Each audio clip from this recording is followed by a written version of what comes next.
Hello everyone. I welcome you all to the fourth and the final week of this online course on Let Us Fight AMR.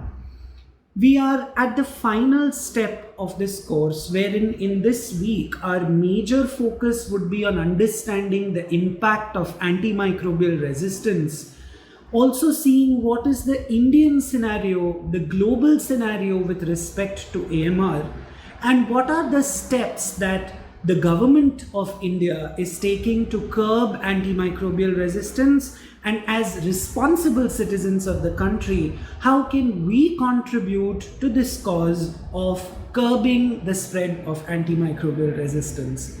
We will also see at the end of this week that what is the plan of cascade program of this course and how you can be a part of it to contribute to this very noble cause.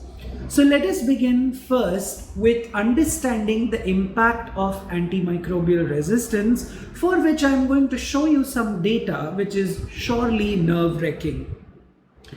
If you have a look at this table, you will see that when was an antibiotic introduced into the market and by which year did microorganisms gain resistance towards this antibiotic. Let us see the first approved antibiotic which was released in the market in 1941, which was penicillin. And you can see that right from 1942, that is just after an year of the release of penicillin, we started getting resistant strains of microorganisms towards penicillin.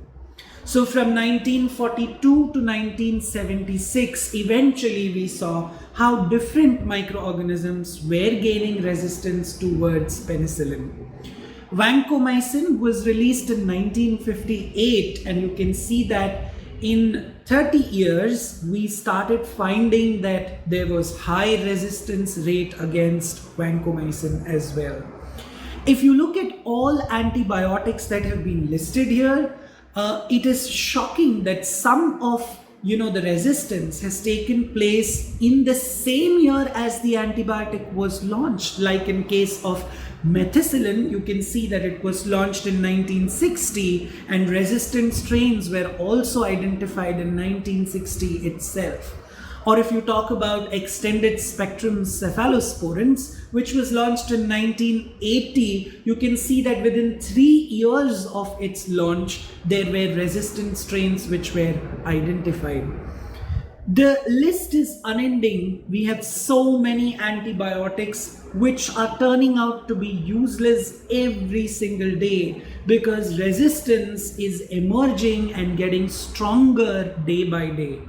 Some antibiotics which work against different kinds of microorganisms, resistance may emerge in one type first and eventually the resistance spreads to all known types of microorganisms against which the antibiotic was very effective once upon a time, and within no time these antibiotics become completely useless, completely ineffective, and are withdrawn from the market.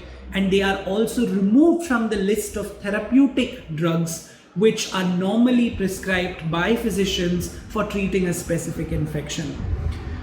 We have discussed about tuberculosis, but it is just one such example. Right from malaria to HIV, most of the infections these days are under this threat or already are in the grip of antimicrobial resistance, wherein physicians are running out of options to treat the patients who are suffering from infections caused by resistant microorganisms.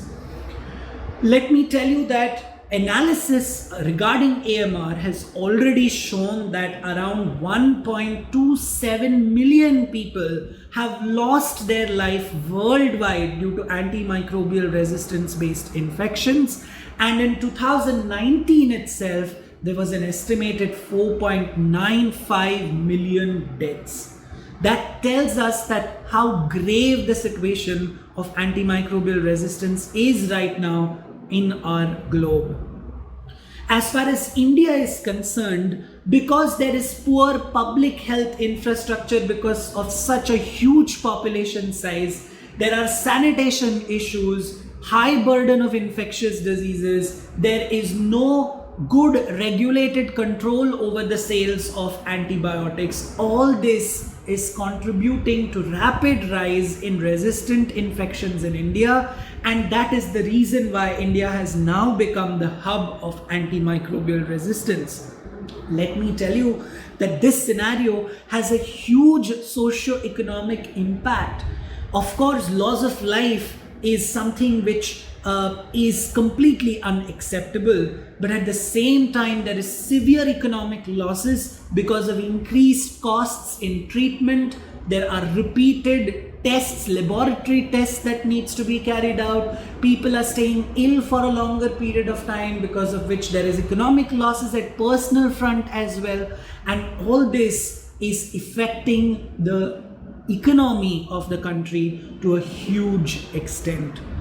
AMR is not just prevalent in humans, but we also know that AMR is happening in poultry farms, in dairy farms, in aquaculture. There are so many areas which are affected by antimicrobial resistance at this point of time, and this is also affecting the ability of producing food, the capacity of producing food for such a huge population size that we have in our country. So on a whole, if you look at the picture, it is really very stressful and at the same time scary, and that's the reason why we have to come together. If you look at the statistics which have been put up by different health and medical agencies, you will see that by 2050, the mortality rates on a global scale is going to look something like this, wherein we have people losing their lives because of cancer, cholera, diabetes, diarrhea, measles, accidents in, due to road traffics, tetanus and antimicrobial resistance. And amongst all, look at the number which is the most grave number. 10 million people are expected to be losing their lives due to antimicrobial resistance, which is greater than cancer and road traffic accidents being combined. So that shows that how dreadful the scenario is going to look at in the future, and that is going to make the entire medical fraternity being very, very stressed out, because there will be probably no antimicrobial agents to treat the patient. This is also giving us the data that what would be the mortality rates in different continents by 2050 due to AMR, and you can see that at top we have Asia, followed by Africa, Europe, Latin America, North America and Oceania. So again, Asia is expected to show highest number of deaths by 2050 due to antimicrobial resistance. In the next part of this video or the course, we will be speaking about Indian scenario of antimicrobial resistance. We will see what are the different kinds of infections where AMR is on a constant rise. Till then, stay tuned.